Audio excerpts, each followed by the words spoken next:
and rolling. They bring it to us every ball.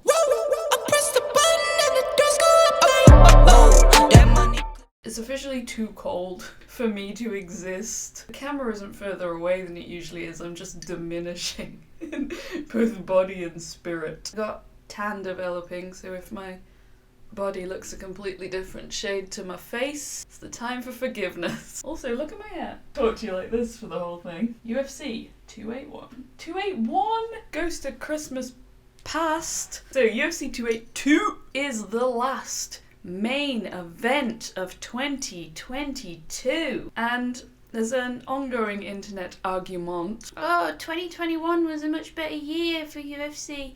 No, 2022's been great. Don't you remember Calvin Cater? Max Holloway though. Whichever side of that argument you land on, you can't deny that they are trying to put an exclamation point on this year. Trying. We spoke about it last week, we lost our main event. We're all still upset about it, but they're trying, okay? Now here's how this video is going to work, because not only is it the last event and, you know, an exciting time in all of our lives, but sometimes I like to enjoy watching these events and not just be focused on giving you my thoughts. I'm doing this little preamble now while my tan develops. She's a multifaceted woman. And then in a little bit, I've got at least one friend coming round. If you can actually see anything while the lights are off and the projector's on, then maybe I'll include some footage from that. But I'll definitely, the second that last punch is thrown, I will come back and give you my immediate response. Probably a good time for you to give me my Christmas presents as well.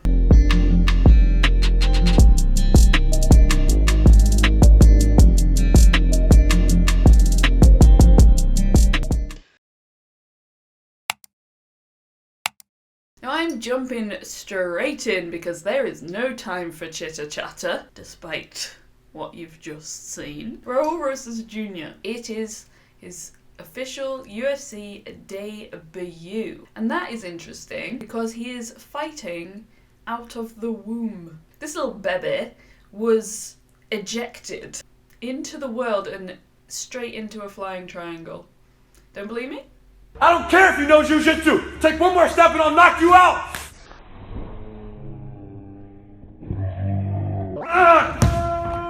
He's 17 years old. He's 6-0 as a pro, and he earned himself a UFC contract with a very impressive performance on the Contender Series. I may as well give up now. Bye! Now Dana himself said this kid is special. No shit, Dana. And I just love seeing special stuff. So it's a match made in heaven. This is a bantamweight matchup against Perrin, who is 10-6. And if Raul's immense confidence is to be believed, Perrin is just the first step on the ladder towards Rosas Jr. becoming the youngest ever UFC champion. Now he says he'll get there by the ripe old age of 20. Jones holds the current title and Magomed is coming for it, and then Raul's right hot on his heels. A lot of youth really infecting the sport currently. Not here for it. But bantamweight division showing up, bringing it. So he needs to show us, show the world, show me, most importantly me, what he's got. What are you made of? Next, Bryce Flat Earth Mitchell and Ilia I Hate Paddy Pimblett Topuria. Now these two both get quite a lot of airtime. Now I'm not sure that makes them characters, but it certainly makes you have a little look at what controversial shit they're gonna say next. Obviously taking the Colby Covington School of Marketing. Ilia said some homophobic stuff about Paddy Pimblett. Then there was an altercation in a hotel. It looked potentially like that matchup was coming our way at lightning speed, but Paddy says that Ilia doesn't actually want to fight him. He was just using his name to get some attention. Bryce, on the other hand, is super, let's say, political and vocal about his opinions. Fine. All 4 people speaking their minds on the internet, even if their minds are only found in 2 dimensions. Sean O'Malley called him inbred, which was a very good line, if a little close to the bone. The same bone that his dad put up his sister. I'm sorry, I couldn't help myself, I'm only human. All that aside, as a fighter, give me some Mitchell every day, baby. I don't think he ever disappoints. He's on one hell of a tear. And you know what? I'm gonna go ahead and say it. I think he'll tear through Topuria too. I fucking do. That angel-eyed madman is looking unstoppable. Probably because he just, like, trains on a farm with heavy shit and cows. What you know about How a thug unrolls a And like strength and cardio and resilience are just bred into him. Inbred into him. Don't get me wrong either, I don't give a shit if people have different views on life to I do. It's the rich tapestry, baby. As far as what I've seen, he seems like a decent guy. Mitchell, I mean. Topuria. Let me know if I've missed a belief that I will definitely not align with, because he's that kind of character where as I'm saying it I'm like, I wouldn't be surprised. But what I have heard about him is that he is open to being swayed by other people's opinions, and he does actively try to be respectful in how he expresses what he believes in. And he has fun little chats with Theo Von while literally just wearing dungarees. Things like that. You're like, who the fuck is that one? So he's gonna get some points for that, right? So yes, I would have preferred to see Mitchell facing Evloev, but he's injured, so what are we supposed to do about it? Now Topuria was supposed to be fighting Edson Barboza, and I'm not taking anything away from the amazing career that Barboza has had, but I am honest, I think that this is an easier matchup for Mitchell and a much harder matchup for Topuria. Now, I have Bryce winning by decision, but the whole world seems to think that Topuria's gonna knock Mitchell out, so maybe I am misguided. Either way, you know what they say? Someone's out has got to go. Rozenstruick versus Daukaus. Daukaus. That's childish. What's not to like about this matchup? Why do I do all the talking? You guys literally give me nothing. Daukaus' last 2 losses do not sit well on top of his competitive nature. It's churning around in there and they're like fighting each other inside of his psyche. I don't know. Even though they were against huge names, Curtis Blades, Derek Lewis, just those 2. Daukaus is coming in here looking to make a statement and challenging Rozenstruick to a no takedown rule, despite the fact that he has the grappling advantage. We love to see it. Although in the pretty much the exact same breath, he said that he is out on a mission to show the world that heavyweights aren't just about like standing in the pocket and swanging and banging. Make your freaking mind up. Daukaus is a jiu-jitsu black belt, but he is always looking to make himself a more complete fighter, and that is what he has been focused on since the last time we saw him, so we should be very excited about a potential kickboxing match between someone who is an established kickboxer and someone who just has a chip on their shoulder. Now Darren Till should really have a lot more kids than he does, but he's got the strongest pull-out game in the UFC. Ew. I don't think I'm going to believe that this fight is happening until someone lands. Maybe not even until it's over. Like, even in the run-up. Till got a nasty eye injury, and he's spoken before about sitting in that back room, what do they call it? Changing room, dressing room, office. Spoken before about sitting backstage and the anxiety just taking over and not even wanting to make that walk. So he's a flight risk at all times. So he's coming in, maybe, against Du Plessis. And there are so many unknowns in this matchup. And of course, they're all on Till's side. Will he show up? It's just the bare minimum. Has he lost momentum? What physical shape will he be in? Will he be coming in with any injuries? Where will his head be at? And the one that we have not yet got to answer that feels like we really fucking should have done, how will his BFF-ship with Khamzat Chimaev affect his performance? Any sensible person would pick du Plessis. He's younger, longer, taller. He's got power in his hands, great cardio, really good grappling. Have I ever given you the impression that I am a sensible person?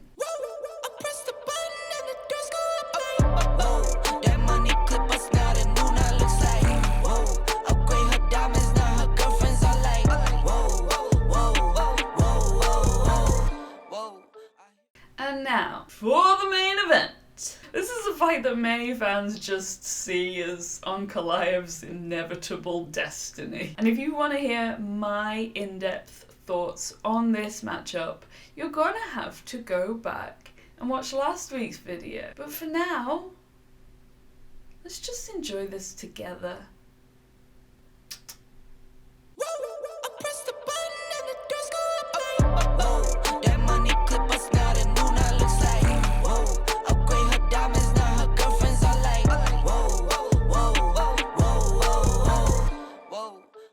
Not a single judge was harmed in the making of UFC 282, but my fucking god, if I'd been in that building, that would have been a different story.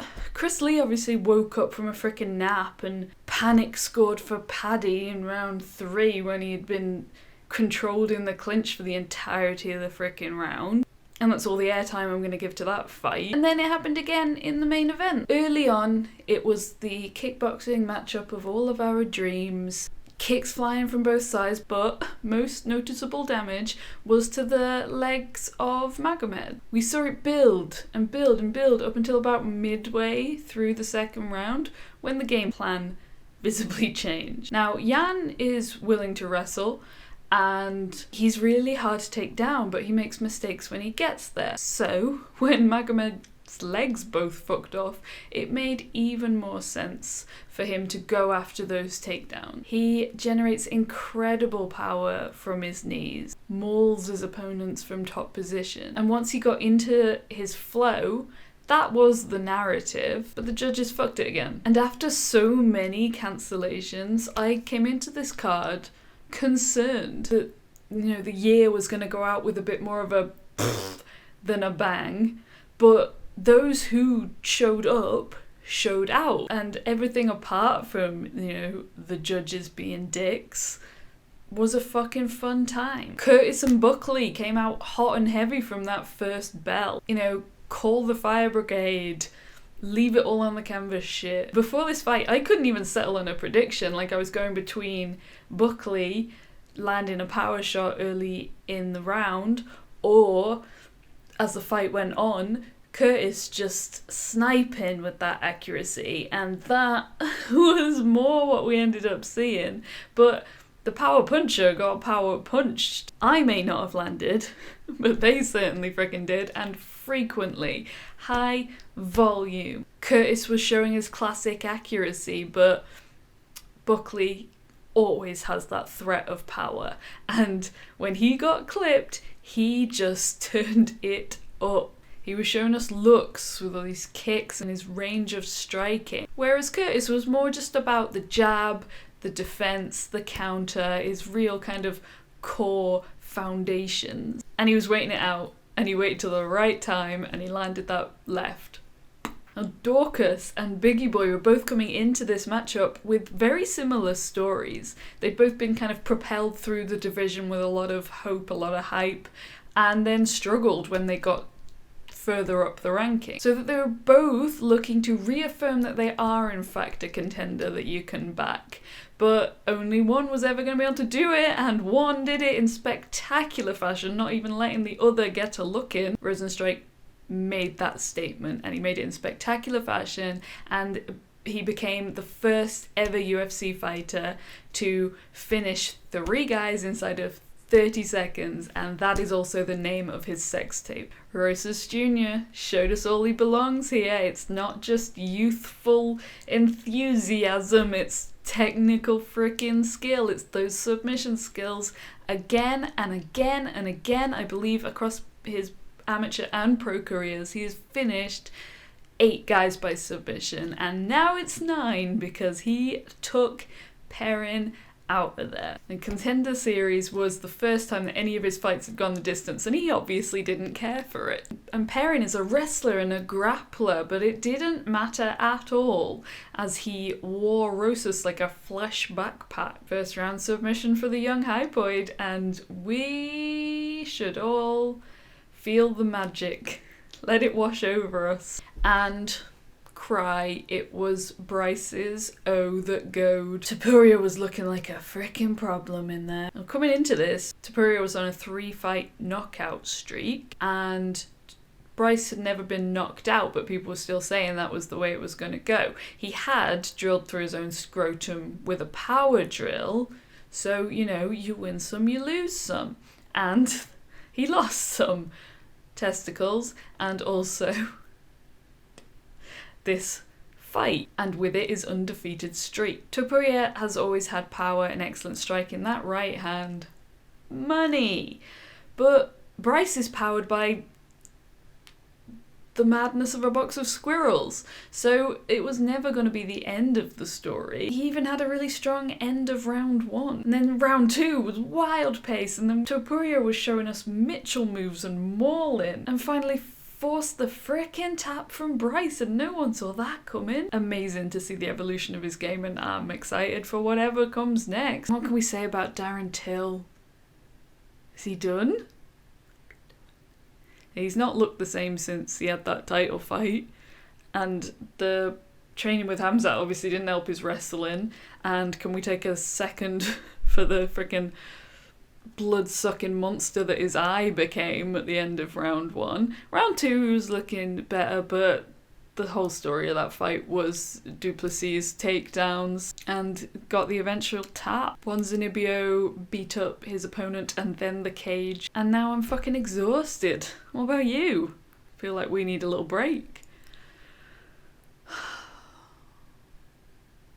Oh, I miss it already. Like, subscribe, come hang out on Instagram and Twitter where I bring the festive cheer or something every day, apart from on Twitter where I'm unreliable at best. And I will see you next week, because who needs any time off to, you know, spend with their families when the real joy is spewing premium nonsense all over the internet. That is my gift to you.